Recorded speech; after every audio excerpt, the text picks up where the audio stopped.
தேவ மக்களே, சேனைகளின் கர்த்தராகிய ராஜாவை தொழுது கொள்ளும்படிக்கு எந்த தேசங்களில் இருந்தாலும், இஸ்ரவேல் மக்கள் எங்க குடியிருந்தாலும் சரி, அவர்கள் கலிலேயாவில் குடியிருந்தாலும், பெத்சாய்தாவில் குடியிருந்தாலும், சமாரியாவில் இருந்தாலும், அவர்கள் எருசலேமுக்கு இந்த பண்டிகைக்கு கட்டாயம் வந்தாகணும், வருவார்கள். அப்படி வராதவர்கள் எவர்களோ, எவர்கள் வரலையோ, அவர்கள் மேல் என்ன செய்யாத மழை வர்ஷிப்பதில்லை. அப்படியா? நோட்டீஸில் கூட பார்த்தோம். நிறைய பாஸ்ட்மாரே என் நோட்டீஸை பார்த்து என்னையா இப்படி படுக்கமாங்க. ஆமாம், மழை வர்ஷிப்பதில்லை. குடார பண்டிகைக்கு வரட்டா மழை கிடையாதா? ஒரு பாஸ்டர், அப்போ நானும் வந்துடுறையா, எனக்கு மழை வேணும்னார். சரி வாருன்னு. ஆசீர்வாதமான மழை, தேவனுடைய அனுக்கிரக மழை, தேவனுடைய இரக்கத்தின் மழை. என்ன அந்த கூடார பண்டிகை என்பது ஏதோ ஒரு கொண்டாட்டங்கள் அல்ல, அதிலே நமக்கு ஜீவனை தருகிறார் ஆண்டவர். அல்லேலூயா. கர்த்தருடைய பரிசுத்த நாமம் மகிமைப்படுவதாக. எருசலேமுக்கு வருஷா வருஷம் வருவார்கள். அப்படி வராதவர்கள் மேல் மழை வருஷிப்பதில்லை. அப்படி வராதவர்களுக்கு ஆசீர்வாதங்கள் இல்லை. அப்படி வராதவர்களுக்கு நன்மைகள் இல்லை. ஒருவேளை நீங்கள் கூட கேட்கலாம், இந்த கூடார பண்டிகைக்கு வரட்டா என்ன, என் வீட்டில் என்ன சோறு உல கொதிக்காதாம்மா? கொதிக்கும், கொதிக்கும். கொதிக்காதுன்னு சொல்லலை, தடுமாறி கொதிக்கும். ஆசீர்வாதம் என்பது நாம் உண்கிற உணவில் மட்டும் அல்ல. நன்றாய் கவனியுங்கள். நாம் ஏன் இந்த பண்டிகைகளை கொண்டாட வேண்டும்? ஆசீர்வாதம் என்பது நாம் செய்கிற வேலை, உணவு, சாப்பிடுகிறது மட்டும் நினைக்கிறோம். இல்லைங்க. ஆசீர்வாதமான மலையில் எதுவெல்லாம் அடங்குகிறது தெரியுமா? கர்த்தருடைய வாக்கு தத்தங்களை சுதந்திரிப்பது. நம்பர் 1. அல்லேலூயா. கர்த்தருடைய வாக்கு தத்தங்களை அப்பதான் சுதந்திரிக்க முடியுமா? இஸ்ரவேல் மக்கள் தேவனை தொழுது கொள்ள எருசலேமுக்கு வரும்போது அவர்களுக்கு தேவன் சொல்லப்பட்டுள்ள வாக்கு தத்தங்களை கர்த்தர் நிறைவேற்றுவார். நம்ம சர்ச்சுக்கு வர்றது எதுக்காக? டெய்லி பேய் விரட்டுறதுக்கல்ல. டெய்லி பேய் விரட்டிக்கிட்டா இருக்கும், டெய்லி சுகமாக்கிட்டா இருக்கும். நீங்கள் அப்படியே அவ்வளோ பேர் பேய் பிடிச்சி டெய்லி வாரீங்க இல்லை. அப்படியே பலகீனமாக வாரீங்க இல்லை. பலகீனத்திற்கு ஆலயம் அல்ல, பேய் விரட்ட ஆலயம் அல்ல, தீர்க்க தரிசனம் கேட்க ஆலயம் அல்ல, கர்த்தரை மகிமைப்படுத்த ஆலயம். ஒரு அலையிலேயே சொல்லுமா? கர்த்தரை மகிமைப்படுத்த ஆலயம். நம்மில் அநேக நேரங்களில் சில பேருக்கு ஆலயத்துக்கு வந்தாலே ஏதோ ஒரு வாக்கு, தீர்க்க தரிசனம் வாங்கிட்டு போகணும், இல்லைன்னா ஏதோ ஒரு வல்லமையை பெற்று செல்ல வேண்டும். நோ, கிடையாது. ப்ராப்பர்சி வரலாம், அது எப்போது வரும், யாருக்கு வரும், எந்த நேரத்தில் வரும், அது யாருக்குமே தெரியாது. ஆவியானவருடைய வார்த்தை எப்போது அவருக்கு சித்தமாக இருக்கு அப்போ வரும். ஆனால் ஏற்கனவே உரைக்கப்பட்ட தீர்க்க தரிசனங்கள், ஏற்கனவே உரைக்கப்பட்ட தேவனுடைய வாக்கு தத்தங்கள் உங்கள் வாழ்க்கையில் நிறைவேறணும்னா இந்த கூடார பண்டிகைக்கு வரணும். நீங்கள் வந்து பாருங்க, கர்த்தர் உங்களுக்கு சொன்ன நல்வார்த்தை நிறைவேற்றுவார். அல்லேலூயா. இல்லை நம்ம சும்மா இஷ்டத்துக்கு நான் வாரேன், என்னைக்கு ஃபஸ்ட் நீங்கள் டிமாண்ட் பண்ணாதீங்க. ஞாயிற்றுக்கிழமை ஒரு நாள் தான் என்னால் வர முடியும், சும்மா அந்த ஸ்பெஷல் மீட்டிங்லாம் வர முடியாது. நீங்கள் ஸ்பெஷலாக இருக்கணும்னா சொல்லுங்கள், கை கொடுத்து சொல்லுங்கள், ஸ்பெஷல் மீட்டிங் வாங்க. இல்லை நீங்கள் ஸ்பெஷலாக இருக்கணும்னா ஆமாம், ஸ்பெஷல் மீட்டிங் வாங்க. நாங்கள் இந்த ஸ்பெஷல் மீட்டிங்கை திடீர்னு நடத்தலை. இதற்காக பல நாள் ஜெபிக்கிறோம், மிகுந்த விளக்கரையும் கொடுக்குறோம், மிகுந்த செலவுகள் செய்கிறோம், வெளியிடங்களுக்கு போகாமல் உட்காந்து நிறைய ஸ்ட்ரெயின் பண்ணுறோம். ஒவ்வொரு வருடமும் ஒவ்வொரு தலைப்பில் செய்தி கொண்டு வர்றோம். கிட்டத்தட்ட ஒரு 500 பேருக்கு பிரியாணிக்கின்ற மாதிரி அதை விட டயர்டாயிரும் இந்த செய்தியை நான் எடுக்கிறது. ஒரு மாதமாக தியானிச்சுக்கிட்டே இருக்கிறேன். எழுத்து வடிவம் நேற்று தான் கொண்டு வந்தேன். ஒரு செய்தி இன்னொரு செய்தி எடுக்கணும். ஏன்னா ஒரு சாதாரணமாக டக்குன்னு ஒரு 10 நிமிஷத்தில் போதிக்கக்கூடியதல்ல. நல்ல தேவ சமூகத்தில் காத்திருந்த அந்த வார்த்தை கொண்டு வரும். நான் மாத்திரம் ஒவ்வொரு பிரயாணங்கள். அப்போ இந்த வார்த்தை உங்களுக்கு ஆசீர்வாதமாக வரணும்னா நீங்கள் கண்டிப்பாக வரணும். ஆமேன்னு சொல்லுங்களேன். ரெண்டாவதாக இன்னும் நிறைய ஆசீர்வாதங்கள் இருக்கிறது. இந்த பண்டிகைக்கு நாம் பங்கு பெறும்போது கடவுள் நம்மை மிகுந்த நன்மையினால் நிரப்புகிறார். இந்த பண்டிகை குறித்து ஒரு 6 காரியங்களை வேகமாய் நாம் தியானிக்கலாம். லேவியராகமம் புத்தகம் 23வது அதிகாரம் 42வது வசனம். லேவியராகமம் 23 வசனம் 42, 43. நான் இஸ்ரவேல் புத்திரரை எகிப்து தேசத்திலிருந்து புறப்பட பண்ணின போது அவர்களை கூடாரங்களில் குடியிருக்க பண்ணினதை உங்கள் சந்ததியார் அறியும்படிக்கு 7 நாள் கூடாரங்களில் குடியிருக்க கடவீர்கள். இஸ்ரவேலில் பிறந்தவர்கள் எல்லாரும் கூடாரங்களில் வாசம் பண்ண வேண்டும். நான் உங்கள் தேவனாகிய கர்த்தர் என்று சொல் என்றார். Praise God. அல்லேலூயா. கர்த்தருடைய பரிசுத்த நாமத்துக்கு மகிமை உண்டாகட்டும். ஒருவேளை இந்த செய்தியை வருடந்தோறும் கேட்டவர்கள் இருக்கலாம். ஏன்னா இதே செய்தியை தான் வருஷந்தோறும் கொடுக்குறேன். இதுக்கு மேலே வேறு பாயிண்ட்ஸ்லாம் எடுக்க முடியாது. கேட்ட செய்தி தானேன்னு சொல்லி அலட்சியமாக இருக்க வேண்டாம். கேளாதவர்கள் புதுசாக இந்த வருஷங்களில் ஜாயின்ட் ஆனவங்க இருக்கலாம். ஒருவேளை மறந்து கூட போயிருக்கலாம். அதனால் குறிப்பிடுங்க. ஏன்னா இன்றைக்கி காலை ஆராதனையில் கொடுக்குற செய்தியிலும் சில கேள்விகள் வரலாம். அதனால் தயவு செய்து நல்லா தியானிங்க. கர்த்தருடைய வார்த்தை விதமாய் சொல்லுகிறது. எதற்காக இந்த கூடார பண்டிகையா? சொல்லுங்க, எதுக்காக இந்த கூடார பண்டிகை?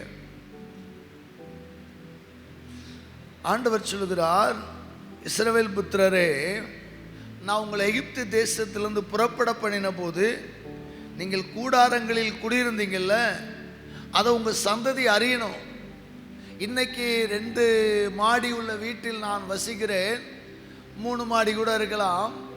பெரிய பண்ணை வீடு வைத்திருக்கலாம், தனியாக ஒரு வீடு வைத்திருக்கலாம், பெரிய கடை வைத்திருக்கலாம், காம்பவுண்ட் வச்சிருக்கலாம், 10 வீடை வாடகை கூட விடலாம். மிகப்பெரிய வசதியில் நாம் இருக்கலாம். ஆனால் நம்முடைய கடந்த காலங்களை நினைப்பதற்காக ஒரு அலையிலேயே சொல்லுங்களேன். கடந்த காலங்களை உன் பிள்ளைங்களுக்கு சொல்லணுமா? கடந்த காலங்களில் பிள்ளை எப்படி இருந்துங்கிறத உங்கள் பிள்ளைங்களுக்கு சொல்லுகிற பண்டிகை. இன்னைக்கு நிறைய பிள்ளைகள் மக்களை மதிக்காதவர்களாய் வளர்கிறார்கள்.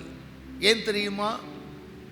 நிறைய நடுத்தர மக்களாகட்டும், ஒரு ஐஸ்வர்யவான்களின் பிள்ளைகளாகட்டும், உறவுகளை மதிப்பதில்லை, சொந்த கிராமத்து மக்களை மதிப்பதில்லை, சக பணியாளர்களை மதிப்பதில்லை.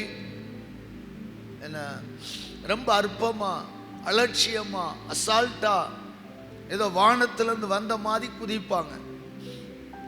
கோடி நன்மைகள் நீங்கள் பெற்றிருந்தாலும், நீங்கள் கோடீஸ்வரனாக இருந்தாலும், நம்முடைய பிதாக்கள் எப்படி இருந்தார்கள் என்பதை கற்றுக் கொடுப்பதுதான் கூடார பண்டிகை. குரலிலே சொல்லுங்களேன். ஒருவேளை உங்களில் சில பேர் சொல்ல, இல்லை எங்கள் பிதாக்கள்லாம் நல்ல வீடெல்லாம் வச்சுருந்தாங்க அப்படின்னா பரவாயில்ல, அவங்க பிதாக்களை பாருங்கள். என்னுடைய தகப்பனார் ஒரு ஓடு போட்ட வீட்டை அவருடைய பிரயாசத்தில் அவருடைய காலத்தில் கட்ட முடிந்தது. அப்புறம் எங்கள் அண்ணன் பெரியாளானதுக்கப்புறம் ஒரு தட்டடி போட்ட வீட்டை கட்ட முடிந்தது. இப்படித்தான் எங்களுடைய வாழ்க்கை. இன்னும் சில பேர் நம்முடைய வாழ்க்கையில் நம்முடைய மூதாதையர்கள் ஒரு ஓலை குடிசையில் இருந்ததெல்லாம் நாம் மறந்துடக்கூடாது. ஒரு பயங்கரமான ஹாஸ்பிட்டாஸ் வீட்டில் வெக்கையில் குடியிருந்து கொப்பளங்கள் வந்ததெல்லாம் மறந்துடக்கூடாது. ஏசி இல்லையே அப்படிலாம் சொல்லக்கூடாது. கர்த்தர் நம்மளை அப்படி இருந்த நம்மளை இன்னைக்கு இப்படி வச்சிருக்கிறாருங்கிறத நினச்சி நினச்சி நினச்சி ஆனந்த கண்ணீரோட அப்பாவை துதிக்கிற பண்டிகை தான் கூடார பண்டிகை. ஒரு அலையிலே சொல்லுங்களேன். அதுக்காண்டி மறுபடி கூடாரத்துக்கு போ, தரித்திரத்துக்கு போன்னு சொல்கிற பண்டிகை இல்லை. அந்த தரித்திரத்திலிருந்து என்னை கை தூக்கி எடுத்தார். அதனால் இஸ்ரவேலர்கள் என்ன பண்ணுவாங்களாம், இந்த கூடார பண்டிகை நாட்களில் எல்லாரும் தங்கள் தங்கள் வீடுகளை விட்டு இன்றைக்கும் கூட இப்போ லைவில் என்ன செய்வாங்க, எருசலேமின் ஆலய வீதிகளிலும் இடமில்லாத பட்சத்தில் ஒவ்வொரு இஸ்ரவேலர்களும் தங்கள் காரை எடுத்துக்கொண்டு ஒரு டெண்டு சாமியானா போடுகிற பந்தலை எடுத்துக்கொண்டு கிராமத்தில் இருக்கிற பண்ணை வீட்டிற்கு அல்லது அவர்களுடைய வயல் நிலங்கள் தோட்டங்களுக்கு கடந்து சென்று அந்த கூடாரத்தை அடித்து அதில் தங்கியிருப்பாங்க இந்த 8 நாள். அல்லேலூயா.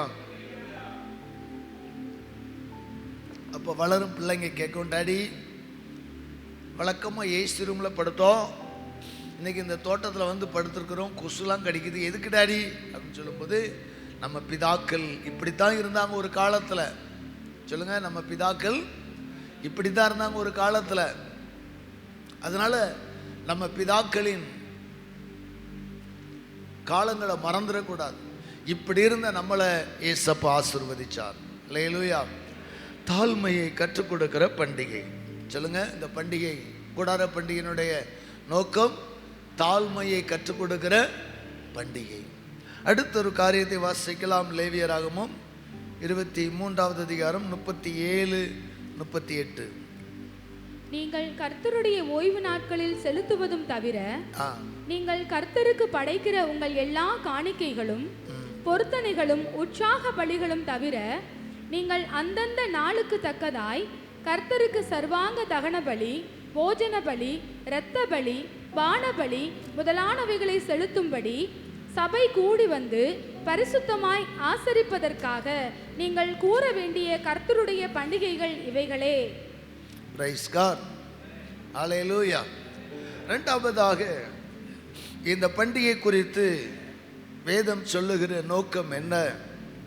நீங்கள் கர்த்தருடைய ஓய்வு நாட்களில் செலுத்துவதும் தவிர நீங்கள் கர்த்தருக்கு படைக்கிற உங்கள் எல்லா காணிக்கைகளும் பொருத்தனைகளும் உற்சாக பலிகளும் தவிர அந்தந்த நாளுக்கு தக்கதாய் கர்த்தருக்கு சர்வாங்க தகன பலி, போஜன பலி, இரத்த பலி, பானபலி முதலானவைகளை செலுத்தும்படி நீங்கள் கூடி வர வேண்டிய பண்டிகை.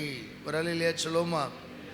இதனுடைய அர்த்தம் என்னன்னா, வழக்கமாக நீங்கள் ஆண்டவருக்கு செலுத்துகிற தசம பாகம் அதை தவிர வழக்கமாக நாம் ஓய்வு நாட்களில் கர்த்தருக்கு கொடுக்கிற காணிக்கைகள் தவிர வழக்கமாக ஓய்வு நாட்களில் நாம் வைக்கிற தசம பாகம், வழக்கமாய் நாம் கொண்டாடுகிற சண்டே சர்வீஸ் தவிர இது விசேஷித்த நாட்களாம். இந்த நாளிலே நாம் என்ன செய்ய வேண்டுமாம்? வேதத்தில் பார்க்கிறோம், விசேஷித்த பலிகளை செலுத்த வேண்டும். என்ன பலிகளை செலுத்தணும்? போஜன பலி, பானபலி, இரத்த பலி முதலான சர்வாங்க தகன பலிகளை நாம் செலுத்த வேண்டும். கர்த்தருடைய நாம மகிமைப்படுவதாக. இந்த கூடார பண்டிகை ஒரு போஜன பலி. எதுக்காக ஸ்நாக்ஸ் கொடுக்குறோம்? கன்வென்ஷனில் கொடுக்கல, பரிசுத்த ஆவி பெருவிழாவில் கொடுக்கல. ஆனால் இதில் ஏன் கொடுக்குறோம்? நம்முடைய திராணிக்கு தக்கபடி, நம்முடைய தகுதிக்கு தக்கபடி கொடுக்குறோம். ஏன்னா எல்லாருக்கும் நான் ஒரு புண்ணியம் செய்தேன், எல்லாரும் சாப்பிடும்படி தேவனுடைய ஆலயத்தில் என் பங்களிப்பில் போஜன பலி செலுத்தினேன் என்பதை நினைப்பூட்டுவதற்காக. அன்பார்ந்த தேவனுடைய பிள்ளைகளை, இவைகளையெல்லாம் பாரம்பரிய சபைகளில் அதை செய்கிறார்கள். அது ஒரு பழக்க தோஷம் அல்ல, பாரம்பரியம் அல்ல. இறை வேதம் கற்றுக் கொடுத்ததை அவர்கள் தவறாது செய்கிறார்கள். ஆனால் ஆவிக்குரிய சபைகளோ நாம் அதை நாட்டம் செலுத்தாமல் போனோம். நம்மளால் முடிந்தது ஆண்டவரின் சமூகத்தில் ஒரு போஜன பலிகளை செலுத்துகிறோம். அதனால தான் ஆலயத்தில் புசிக்கும்படியாக ஒரு சிறிய விருந்தை நாம் படைக்கிறோம். எனவே இந்த விருந்தை புசிப்பதற்கோ பெற்றுக்கொள்வதற்கோ அலட்சியம் பண்ணக்கூடாது. ஒருவேளை ஒரு அதிரசம் இல்லை 100 அதிரசம் வாங்க உங்கள்கிட்ட செல்வாக்கு இருக்கும், ஆனால் கர்த்தருடைய பலிபீடத்திலிருந்து பங்கிடுகிற அதிரசம் உங்களுக்கு மேலானது. பொறுமையாக வாங்கி சாப்பிடணும். ஒரு இல்லையா சொல்லுங்களேன். வா நேராது இந்த ஒரு அதிரசத்துக்கு உட்காந்துருக்க ஒரு பிள்ளை போகக்கூடாது. அல்லேலூயா.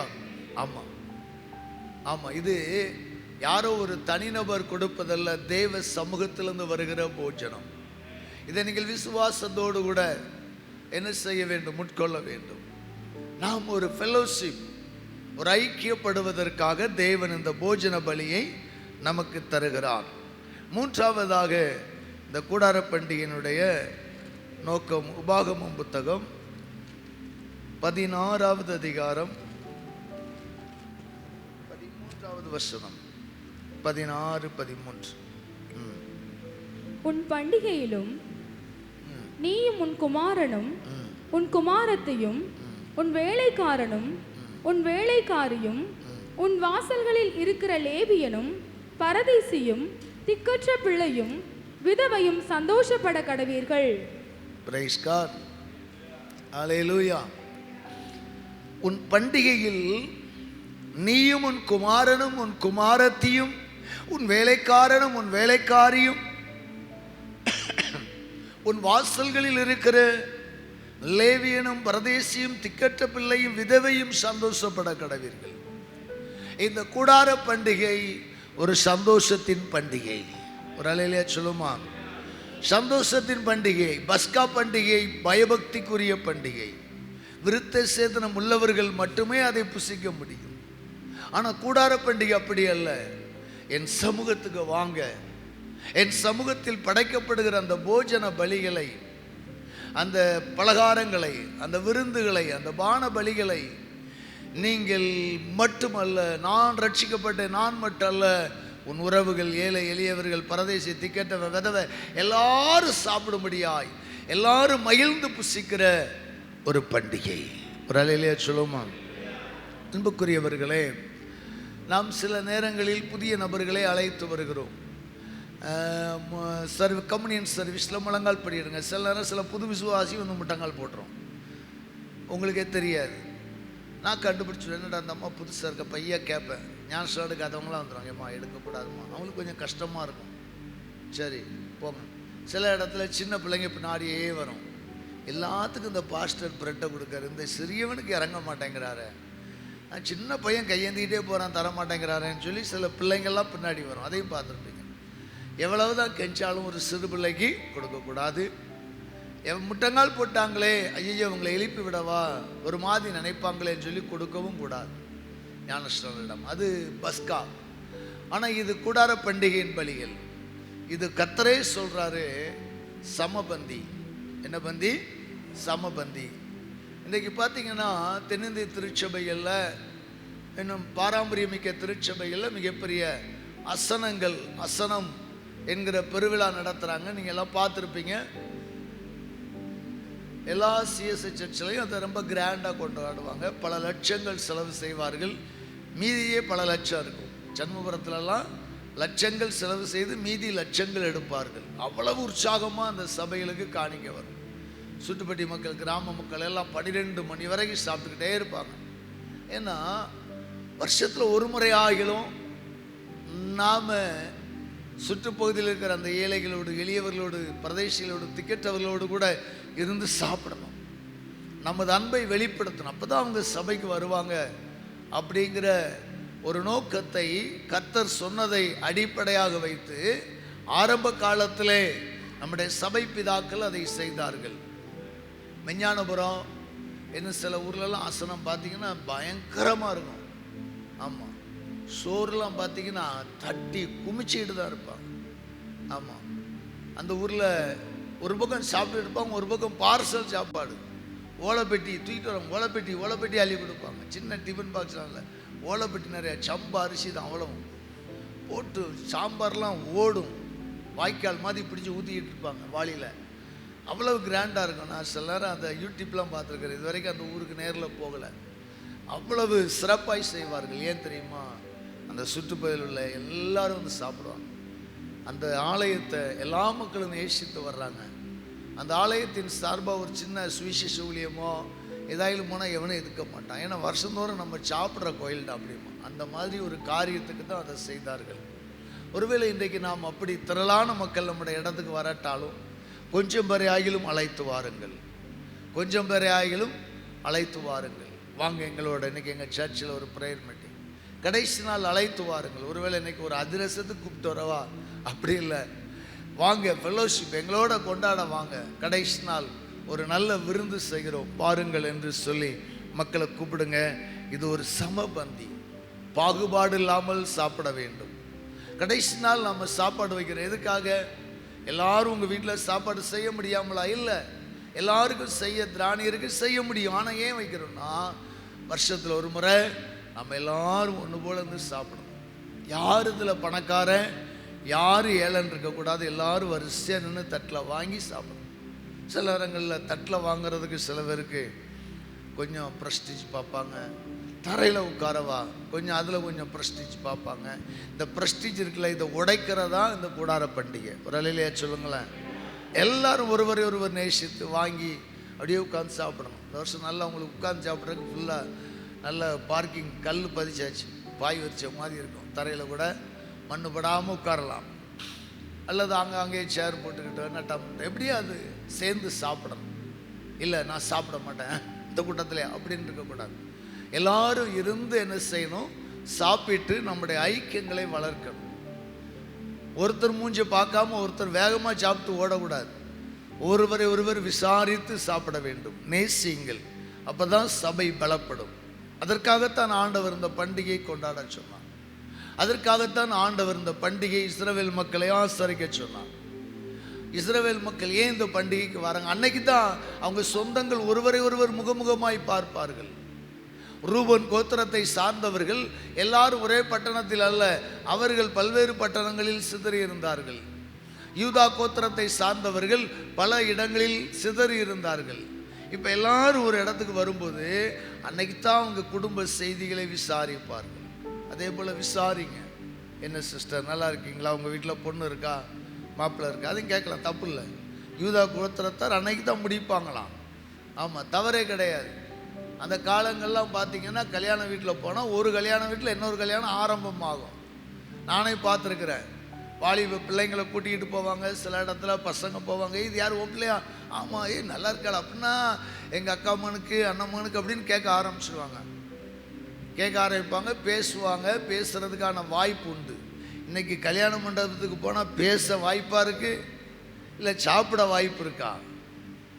ஆமாம், ஊரில் 50 வரையும் கூப்பிட்டுருந்தாங்க, உட்காரையும் இடம் கிடையாது. மண்டபத்தில் சாப்பிட போனால் கீவில் மியூசிக் சேர் நின்ன மாதிரி நிற்கிறோம். சரி உட்காந்து கொஞ்ச நேரம் பேசலான்னா அந்த கொட்டுன்னு ஒன்று இருக்க டிஜேன்னு காது கிழிஞ்சிருது. மண்டபத்தை விட்டு வெளியே நின்றுருக்க சில ஃபங்க்ஷன்லாம் அருவருப்பான இசைகள், அருவருப்பான குத்தாட்டங்கள். கொஞ்சம் மைல்டாக வச்சு 4 பேர் அன்னைக்கு தான் பார்ப்போம். அன்னைக்கு தான் அக்காவை பார்க்குறது, அண்ணனை பார்க்குறது, தூரத்தில் இருக்கிற பெரியம்மா மகன் பெரியப்பா பிள்ளைங்க வருவாங்க. நாம் பேசுகிறது தான் அந்த கல்யாண விசேஷம்.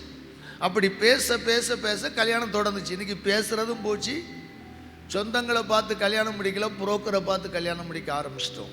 ஒரு இல்லையா சொல்லுங்களேன். அதனால் நீங்கள் பேசுகிறது தவறு அல்ல, ஞானமாய் பெற்றோர்கள் பேசணும், தப்பே கிடையாது. பிள்ளைங்க மட்டும் பேசிடாதீங்க, கர்த்தர் உங்களை ஆசீர்வதிப்பார். எனவே இந்த சமபந்தி மூலமாய் இஸ்ரவேலர்களின் உறவுகள் ஃபெல்லோஷிப் பலப்பட்டது, அவருடைய ஐக்கியம் பலப்பட்டது. 4வது காரியத்தை நாம் வாசிக்கலாம். உபாகமம் 16வது அதிகாரம் 16வது வசனம். உபாகமம் 16:16.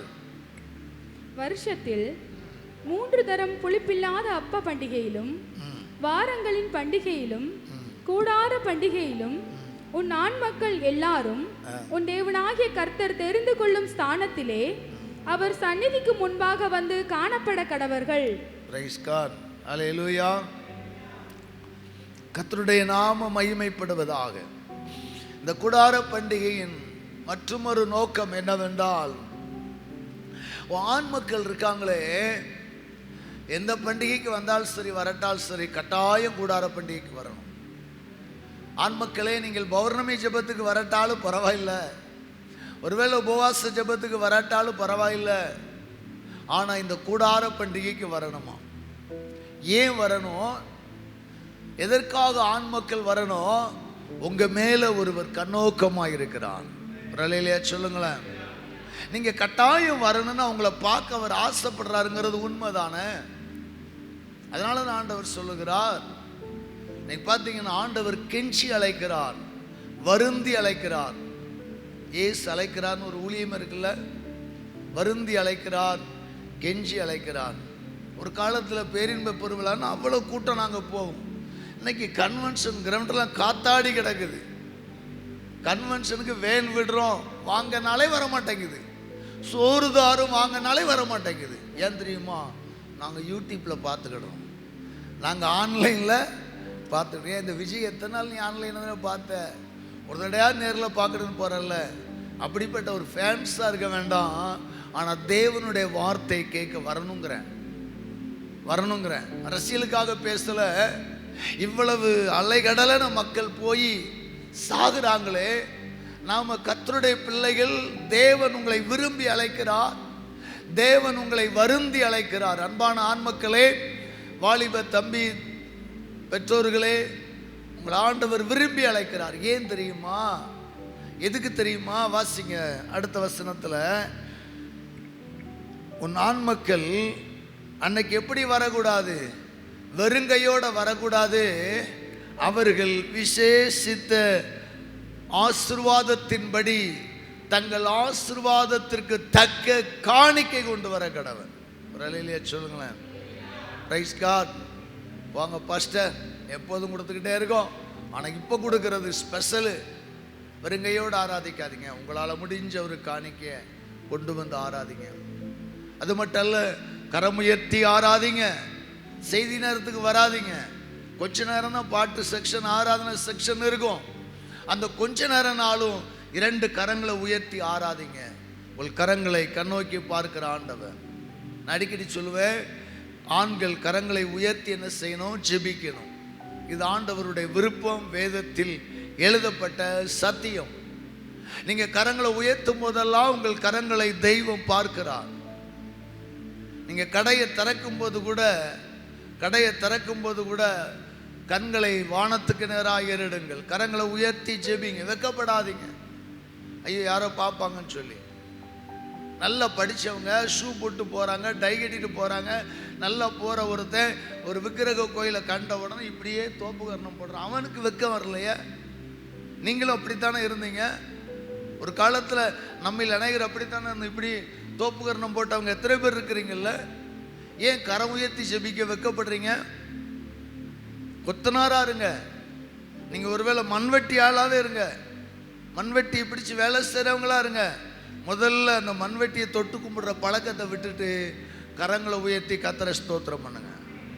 நிறைய லேபர் செய்கிற தப்பு தான். செய்கிற பொருளை தொட்டு கும்பிடுவான். இல்லை, அது உனக்கு தெய்வம் அல்ல. பரத்தில் இருக்கிறார், பரலோகத்தில் இருக்கிறார். கரங்களை உயர்த்தி கொண்டாடுகிற பண்டிகை. நல்ல ஆண்கள் எல்லாம் ஆர்ப்பரித்து கொண்டாடுங்க.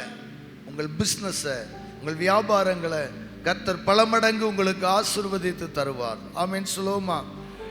அடுத்தபடியாக நெகேமியாவின் புத்தகம் 8வது அதிகாரம் 13வது வசனம். ஜனத்தின் சகல வம்ச தலைவரும் ஆசாரியரும் லேவியரும் நியாய பிரமாணத்தின் வார்த்தைகளை அறிந்து கொள்ள வேண்டும் என்று வேத பாரகனாகிய எஸ்ராவினிடத்தில் கூடி வந்தார்கள்.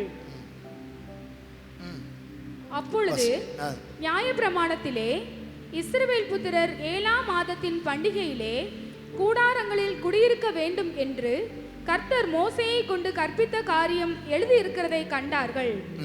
ஆகையால் எழுதியிருக்கிறபடி கூடாரங்களை போடும்படிக்கு நீங்கள் மலைகளுக்கு புறப்பட்டு போய் ஒலிவ கிளைகளையும் காட்டு ஒலிவ கிளைகளையும் மிருது செடிகளின் கிளைகளையும் பேரிச்ச மட்டையையும் அடர்ந்த மரக்கிளைகளையும் கொண்டு வாருங்கள் என்று தங்களுடைய சகல பட்டணங்களிலும் எருசலேமிலும் கூறி பிரசித்தப்படுத்தினார்கள்.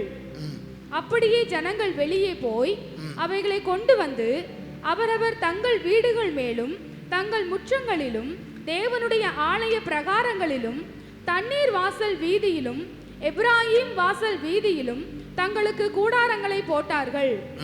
இந்த பிரகாரமாக சிறையிருப்பில் இருந்து திரும்பி வந்தவர்களின் சபையார் எல்லாரும் கூடாரங்களை போட்டு கூடாரங்களில் குடியிருந்தார்கள்.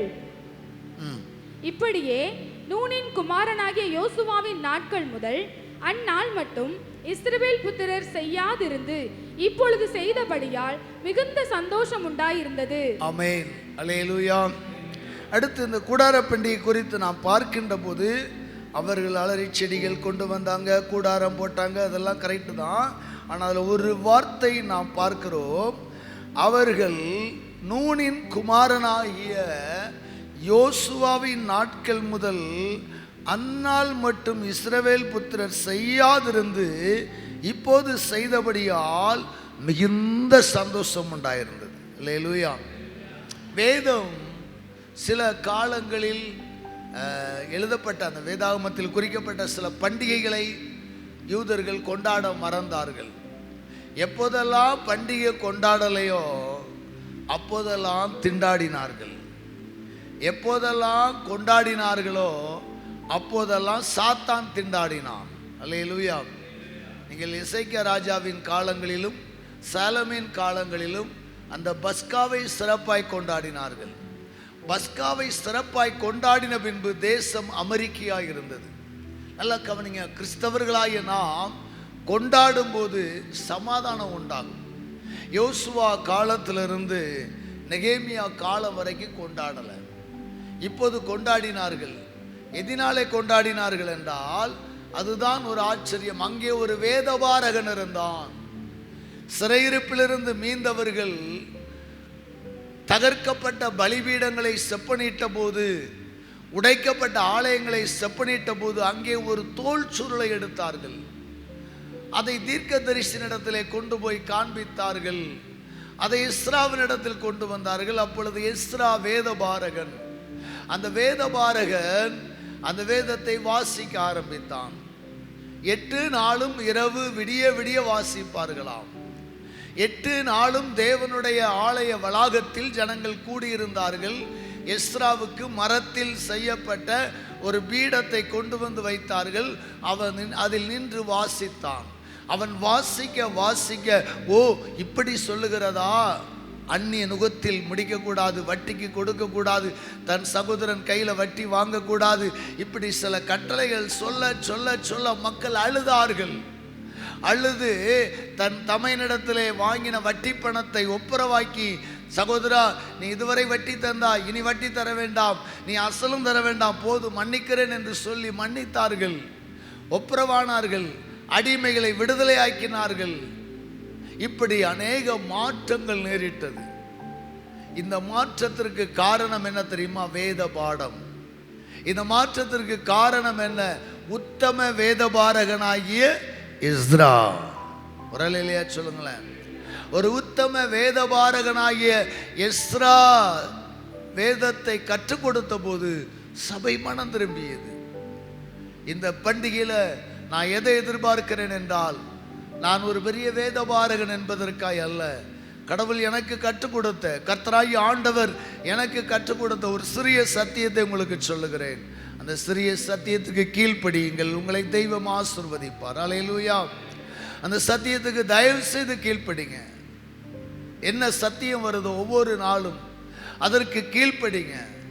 எஸ்ராவின் போதனைக்கு ஜனங்கள் கீழ்ப்படிந்தார்கள்.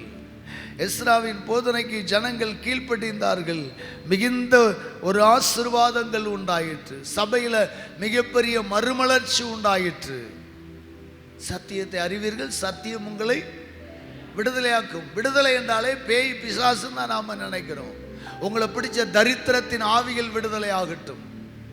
உங்கள் குடும்பத்தில் நன்மை அனுபவிக்க முடியாதபடி சாபங்களினால் கட்டப்பட்டிருக்கிறீர்களே, அது விடுதலை ஆகட்டும். எனக்கு தெரிந்த சில மக்கள் இன்னும் சபையில் எந்த கூட்டம் வச்சாலும் வர மாட்டாங்க, ஞாயிற்றுக்கிழமை ஒரு ஆராதனை தவிர. அப்படிப்பட்ட குடும்பங்களை நான் பார்க்கிற போது அவர்கள் ஒரு இருளில் தான் இருக்கிறார்கள், வெளிச்சத்தில் இல்லை. கொண்டாட பழகுங்கள். யூதாவின் ஜனங்கள், இஸ்ரவேல் புத்திரர்கள் கொண்டாடாததினாலே சபை சிதறப்பட்டது, சபை சிறைவாசத்துக்கு உட்பட்டது, சபை பாபிலோனுக்கு அடிமையாய் கொண்டு போகப்பட்டது. ஆனால் இப்போ கொண்டாடின போது மிகுந்த சந்தோஷம் உண்டாகிருந்தது. அல்லேலூயா. கடைசியாக யோவான் சுவிசேஷம் 7வது அத்தியாயம். யோவான்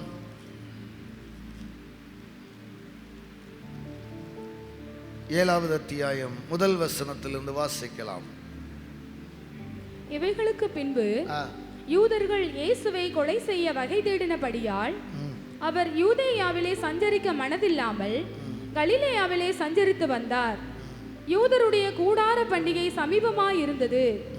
அப்பொழுது அவருடைய சகோதரர் அவரை நோக்கி, நீர் செய்கிற கிரியைகளை உம்முடைய சீசர்களும் பார்க்கும்படி இவ்விடம் விட்டு யூதேயாவுக்கு போம். பிரபலமாக இருக்க விரும்புகிற எவனும் அந்தரங்கத்திலே ஒன்றையும் செய்ய மாட்டான். நீர் இப்படிப்பட்டவைகளை செய்தால் உலகத்துக்கு உம்மை வெளிப்படுத்தும் என்றார்கள். Praise God. அல்லேலூயா, அல்லேலூயா. கடைசியாக இயேசு பங்கேற்ற கூடார பண்டிகை நாம் அநேக நேரங்களில் இப்படித்தானே கருதுகிறோம். இது பழைய ஏற்பாடு, இது பழைய ஏற்பாட்டு கொண்டாட்டம், இது பழைய ஏற்பாட்டு பிரமாணங்கள், இதையே நாம் கொண்டாட வேண்டும் என்று அநேக நேரங்களில் நாம் நினைக்கிறோம். ஆனால் இயேசு கிறிஸ்து பழமைகளை மாறவில்லை, பழையதை மறக்கலை. பழைய ஏற்பாடுனா அது ஆதிகாலத்தின் ஏற்பாடுகளை தவிர பழசல்ல. பழைய கஞ்சியை கொட்டுற மாதிரி, கெட்டுப்போன பழைய உணவுகளை கொட்டுகிற மாதிரி இந்த பழைய ஏற்பாடு என்று சொல்லப்படுகிற புத்தகத்தை புறக்கணித்து விடாதிருங்கள். இன்றைய சபையின் சீர்கேடுகளுக்கும் இன்றைய கிறிஸ்தவர்களின் ஆசீர்வாத தடைக்கும் மிகப்பெரிய காரணம் இதுதான். இன்றைக்கு பழைய ஏற்பாடு என்கிற ஒன்றை இது பழசு, இது மோசே காலம், இது முடிஞ்சு போன காலம்னு சொல்லி விட்டுட்டு இந்த சின்ன புதிய ஏற்பாடு இருக்கும் பாருங்க, பைக்கில் தூக்கிட்டு அலையிறாங்க பாருங்க. ஊழியக்காரன் தூக்குறான், விசுவாசியும் தூக்குது. புதிய ஏற்பாடை மட்டும் ஸ்டைலாக பாக்கெட்டில் வச்சுட்டு தூக்கிட்டு போனதின் விளைவு இன்றைய கிறிஸ்தவம் பின்னோக்கி செல்கிறது. பழைய ஏற்பாடு பழசல்ல. இயேசு கிறிஸ்து பஸ்காவை சரியாக ஆசரிக்கிறார். இந்த பஸ்கா எப்போது கொண்டாடப்பட்டது? நம்முடைய முன்னோர்கள் எகிப்திலிருந்து வெளியே வரும்போது பஸ்கா ஆட்டுக்குட்டி அடிக்கப்பட்டு இரத்தம் நிலைக்கால்களில் பூசப்பட்டது. ஏன் இரத்தம் நிலைக்கால்களில் பூசப்பட்டது தெரியுமா? அந்த இரத்தம் உள்புறமோ வெளிப்புறமோ பூசினார்கள். அந்த இரத்த வாடைக்கு சங்கார தூதன் வராமல் இல்லை, இரத்தம் பேசும். ஆபேலின் இரத்தம் பேசினதை விட நன்மையானவைகளை பேசுகிற இயேசுவின் இரத்தத்தினிடத்திற்கு வந்து சேர்ந்தீர்கள். இந்த மாத வாக்குத்தத்தம் தானே. அப்ப ஆபேலின் இரத்தம் பேசினது போல நிலைக்கால்களில் அடிக்கப்பட்ட ஆட்டுக்குட்டியின் இரத்தம் பேசியது. சங்கார தூதன் வரும்போது, ஏ சங்கார தூதா வந்து விடாதே, இது யாருடைய வீடு தெரியுமா? யாவே தேவனுடைய பிள்ளையின் வீடு, ஓடி போயிரு. ஆட்டுக்குட்டியின் ரத்தம் பேசினது. அந்த ஆட்டுக்குட்டிக்கு ஒப்பாக தான் இயேசு நமக்காய் சிலுவையில் அறையப்பட்டார். அந்த இயேசுவின் ரத்தம் நம்முடைய நிலைக்கால்களில் நெற்றிகளில் நாம் பூசும்போது நமக்கு விரோதமாய் வருகிற மாந்திரிகமாகட்டும், நமக்கு விரோதமாய் வருகிற விபத்துக்களாகட்டும், நமக்கு விரோதமாய் வருகிற எந்த சனியனாகட்டும், இந்த ரத்தம் பேசும். ஏ சங்கார தூதா, மரண ஆவியே, மாந்திரி ஆவியே, என் பிள்ளைய தொடாதுன்னு பேசும். ஒரு அலையிலையா சொல்லுங்களேன். பேசும் ரத்தம். அந்த ரத்தத்துக்கு ஒப்பாக தான் ஆதி திருச்சபையின் பிதாக்கள் ஜெப எண்ணெய் பூசி ஜெபித்தார்கள். தலையில வச்சா, நெத்தில வச்சா உங்க சரீரம் என்கிறதற்கு நிலைக்காலுக்கான அடையாளம். அல்லது வீடுகளில் பூசினாங்க அன்றைக்கு அப்போஸ்தலர் காலங்களில். ஆனால் கோட்டு சூட்டு போட்டு படிச்சுட்டு என்னைக்கு பிரசங்கத்துக்கு இறங்கினானோ அவைகளெல்லாம் பாரம்பரியன்ட்டான். இன்னைக்கு சில சபைகளில் ஜெப எண்ணெய் பூசினா அதை வித்தியாசமாக பார்க்குறாங்க. ஆனால் வேதத்தில் சொல்லப்படுகிறது, உங்களில் ஒருவன் வியாதிப்பட்டால் அவன் சபையின் மூப்பர்களை அவர்கள் எண்ணெய் பூசி ஜெபிப்பார்கள், அப்பொழுது அவன் சொஸ்தமாவான். ஒரு அலையிலேயே சொல்லுங்களேன். பாரம்பரியங்கள் அல்ல. பஸ்கா, அந்த பஸ்கா மோசே காலத்தில் கொண்டாடப்பட்ட அந்த பஸ்காவை கொண்டாடாததினால எசேக்கியா காலத்தில் மிகப்பெரிய திண்டாட்டம். எசேக்கியா அதை கொண்டாடுகிறான் மிகப்பெரிய சந்தோஷமாய். அதே போல் அநேக ராஜாக்களின் காலத்தில் கொண்டாட மறந்தார்கள். பின்பு அதை கொண்டாடின போது அந்த ராஜ்யம் வல்லரசாக மாறியது. நீங்க பஸ்காவை புறக்கணிச்சீங்கன்னா உங்க ராஜ்யம் பலவீனப்படும். கர்த்தருடைய பந்திய அசட்டை பண்ணினீங்கன்னா உங்க ராஜ்யம் பலவீனப்படும். கர்த்தருடைய பந்திய அசட்டை செய்யாதிருங்கள், அலட்சியமா எடுக்காதீங்க. ஃபர்ஸ்ட் நான் அசட்டை பண்ணல, வாரந்தோறும் எடுத்துருவேன், மாசந்தோறும் எடுத்துருவேன், அலட்சியமா எடுக்காதீங்க. பயபக்தியோட எடுங்க, பயபக்தியோட எடுங்க. அப்ப அந்த பஸ்கா என்கிற அந்த கொண்டாட்டம் மோசே காலத்தில் தொடங்கி சாலமோன், தாவீது, எசேக்கியா ராஜா காலம் வரைக்கும் வந்து இயேசுவின் காலத்தில் இருந்துச்சு. சாகிறதுக்கு முன்னாடி கூட கடைசியாய் அவர் பங்கு பெற்றது கல்யாண வீடு அல்ல, பஸ்கா. பஸ்காவை கொண்டாடி விட்டு கெத்சமனே போகிறார். அப்படியானால் இந்த பஸ்கா எவ்வளவு முக்கியமானது என்பதை நாம் கன்மலையின் செய்தியில தியானித்தோம்.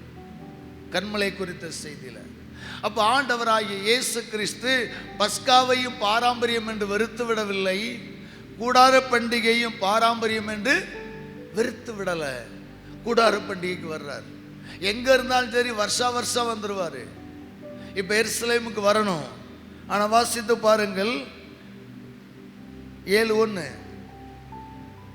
இவைகளுக்கு பின்பு யூதர்கள் இயேசுவை கொலை செய்ய வகை தேடினபடியால் அவர் யூதேயாவிலே சஞ்சரிக்க மனதில்லாமல் கலிலேயாவிலே சஞ்சரித்து வந்தார்.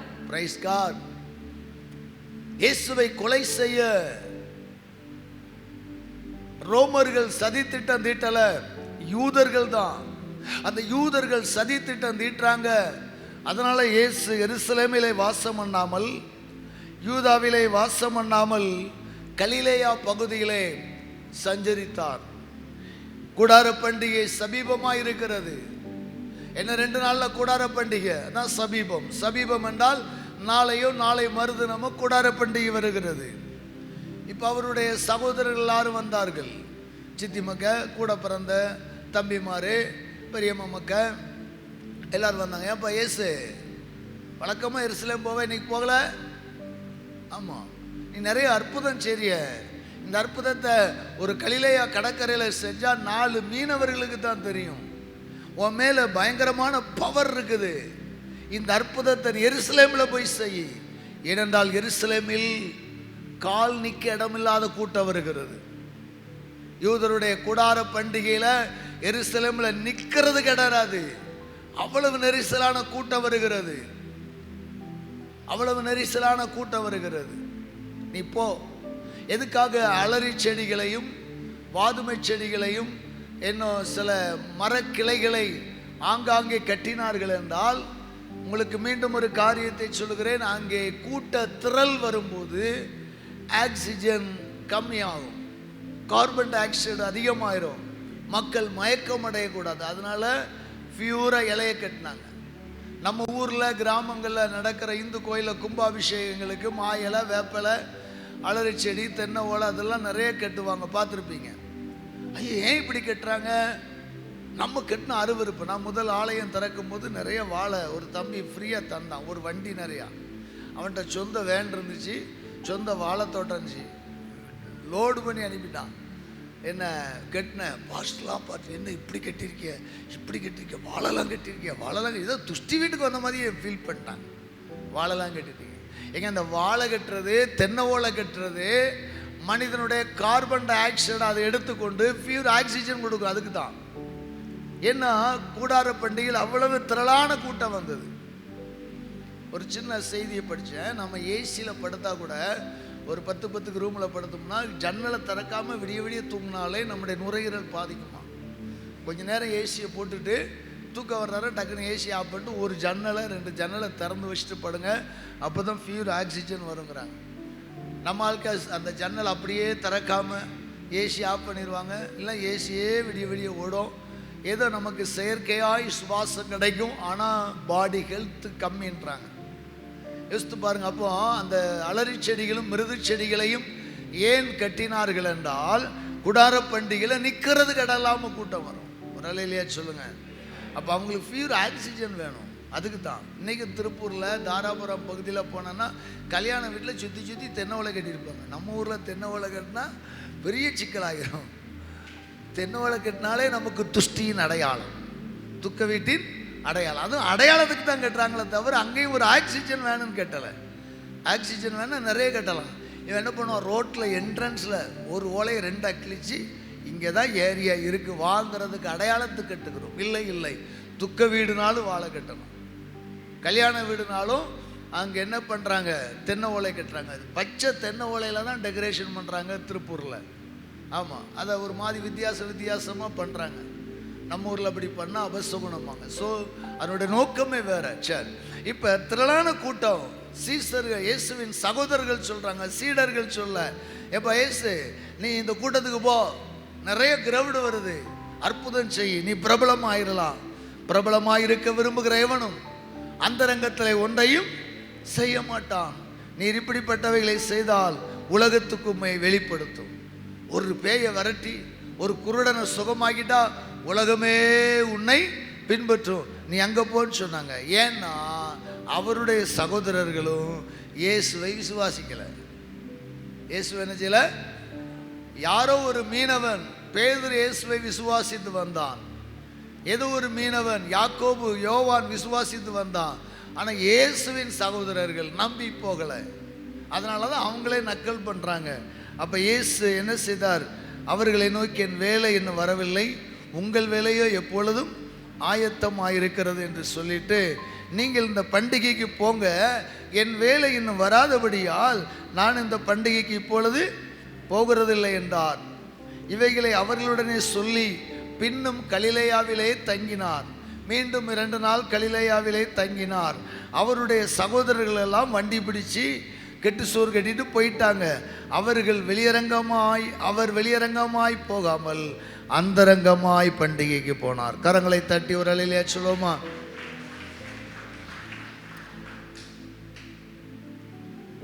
ஒரு பக்கம் கொலை மிரட்டல், இயேசு வந்தா கொலை செய்யணும் காத்திருக்கிறாங்க. ஒரு பக்கம் அண்ணமாரு பரியாசம் பண்றாங்க, என் வேலை இன்னும் வரவில்லை என்கிறார். ஏனென்றால் இயேசுவின் வேலை பிதாவின் கரத்தில் இருக்கிறது. அல்லேலூயா. ஆமாம், தண்ணீரை கானாவூர் கல்யாண வீட்டிலே ரசம் இல்லை என்று இயேசுவிடம் முறையிட்ட போது என் வேலை வரவில்லை என்று சொன்னார். ஆனால் அன்னை மரியாள் சொன்னார்கள், அவர் என்ன சொல்லுகிறாரோ அதன்படி செய்யுங்கள் என்று வேலைக்காரர்களை நிறுத்திவிட்டு அந்த அம்மா போயிட்டாங்க. அப்போ அந்த அம்மாவுக்கு ஒரு பெரிய நம்பிக்கை, ஏதாயிலும் ஒன்றை இயேசு செய்வார். இயேசுவுக்கு ஒரு மனது இருக்கும், நம்மளை நம்பி வேலைக்காரங்களை விட்டுட்டு போயிட்டாங்க, இவங்களுக்கு ஏதாவது வேலை கொடுக்கணுமே, என்ன செய்யலாம்? பிதாவின் வேலை வந்தது, அற்புதம் நடந்துச்சு. இங்கேயும் பாருங்களேன், என் வேலை வரவில்லை, என் பிதாவின் சித்தம் இல்லாமல் போக மாட்டேனாரு. பிதா மறுபடி அனுமதி கொடுக்கிறார். இப்போது இயேசு சீஷர்களோடு போகாமல், பகிரங்கமாய் போகாமல் என்ன செய்தாராம்? வெளியரங்கமாய் போகாமல் அந்தரங்கமாய் பண்டிகைக்கு போனார். ஏன் இயேசு இவ்வளோ ரிஸ்க் எடுத்து போறீங்க? போகாமல் இருந்திருக்கலாமே. ஐயோ பாவம்லாம், போகணும் கண்டிப்பா. இயேசுவே அந்த பண்டிகைக்கு போவதற்கு அவ்வளவு அக்கறை காட்டினார். ஒரு அலையிலேயே சொல்லுங்களேன். எனவே என்ன வேலை இருந்தாலும் வாருங்கள்.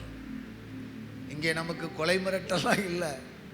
என்ன வேலைகள் இருந்தாலும், என்ன அச்சுறுத்தல் இருந்தாலும், என்ன சாக்குப்போக்கு சொல்லாமல் தயவு செய்து வாருங்கள், கொண்டாடுவோம் பண்டிகையை. கர்த்தர் நம்மை ஆசீர்வதிப்பார். எல்லாரும் கண்களை மூடி நாம் ஜெபிக்கலாம்.